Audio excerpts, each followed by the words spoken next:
அவதான் இறந்துட்டால. இவன் தான் பைத்தியம் ஆயிட்டானே. கேஸ் போட்டு என்னடா பண்ண போறீங்க? 4 பேரும் 4 கோட்டர் வாங்கி குடிச்சிட்டு வீட்டுக்கு போய் தூங்குங்க.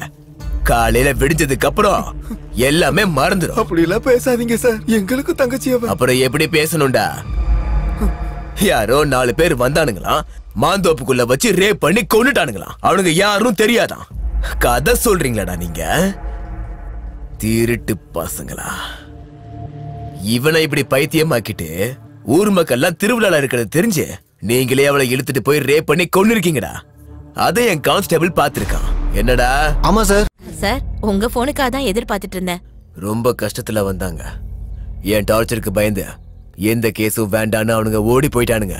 இனி எவனும் கேஸ்ன்னு சொல்லி ஸ்டேஷனுக்கு வர மாட்டானுங்க. நல்ல வேலை பண்ணிருக்கீங்க சார். நாளைக்கு அவன் சரியாயிட்டானா அவன் என்ன கொன்னுடுவான் சார். கொன்றுங்க சார், அவனை கொன்றுங்க.